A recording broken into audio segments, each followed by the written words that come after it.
Alrighty, we have another trade recap. This is the second today. I just recorded the first one for silver, which was a loss. Um, Now here we have a win on NQ. So 2 trades today for the swing model in one day. That's actually like kind of unheard of. I mean, I still have the gold long on the 4 hour time frame from like 2 weeks. It's over 2 weeks ago open. I mean, that trade, it's back at break even now, bro. That trade is causing some gray hairs type thing, but you know, we keep it going, we keep it flowing. Anyway, what were we looking at on NQ? Obviously, coming into the week, we had left this daily bearish gap here that I had mentioned in the outlook. When we reach up into that, or if we reach up into that, I guess we could look for a continuation move lower, and that's what happened today, right off the ripski. We haven't quite reached the external on NQ yet. I can't be asked to wait with the outlook. ES took the external. Still hasn't taken this lower low here yet that had the bullish SMT on the daily chart with NQ, but you know, time will tell. So staying on the daily chart, moving over to YM, we can see the daily consecutive candle SMT.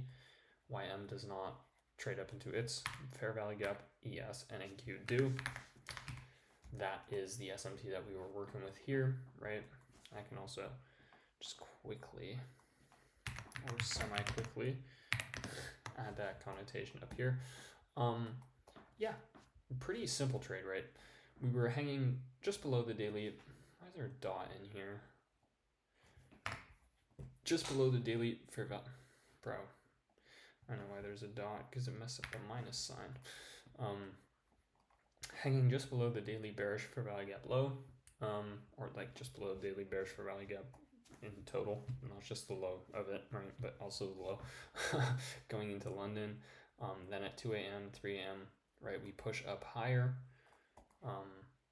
getting the order block or the future order block going here, right? So essentially a Judas swing higher into that daily gap where we have daily consecutive candle SMT, right? Manipulation higher in London, and then we get a high of day in London to form, and you know, towards the end of the London session we get displacement lower, and then we close below the order block, limits get set, limits get filled, we go, continue lower, right? Instant reaction.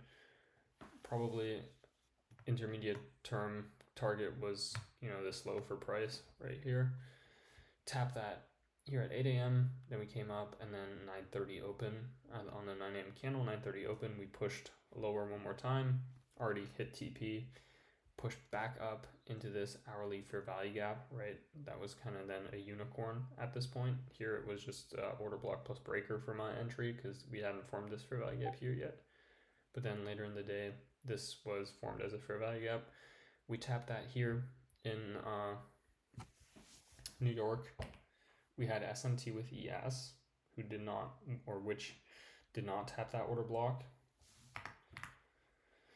And then, or that fair value gap, I mean. And then from there, well, from there we sold off first, right? Made another lower low here, taking out that earlier AM low. And then we retraced all the way back up. This is like peak consolidation candles here. Like, look at how, like, the open is the close is the open type thing. Well, obviously the close is the open, but the open of this candle is the close of this candle, and the open of this candle is the close of the next. Like, you know what I'm saying? You can see, like, they're just like in the same spot, these 3 hourly candle bodies here, right? And then eventually, starting in lunch hour, we saw that continuation for the sell-off actually start to play out, and yeah, since then been selling off.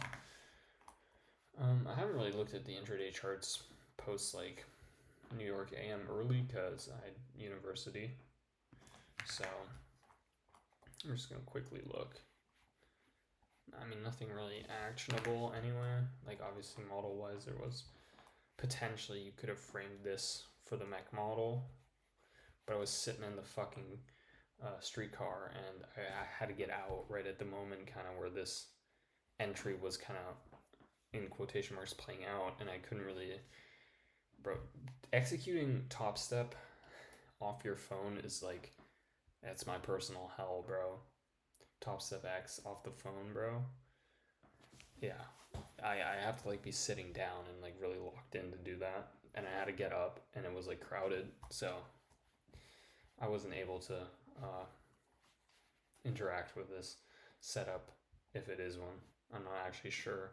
I haven't like fully checked it yet because I feel like this order block is kind of, I mean, it's kind of like cheap to call it an order block, but at the same time, it did take out this high here, so you could call it an order block, I guess.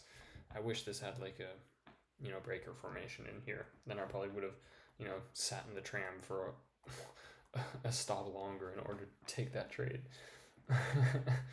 It did play out too, but obviously here you can see that kind of choppy bullshit that we got into there later in New York.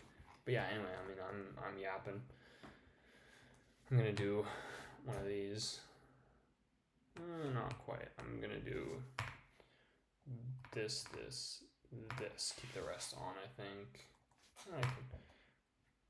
Yeah, like this. This is what I'm gonna leave the chart as. Just clean it up a bit. Anyway. Yeah, that's the trade. So dubs.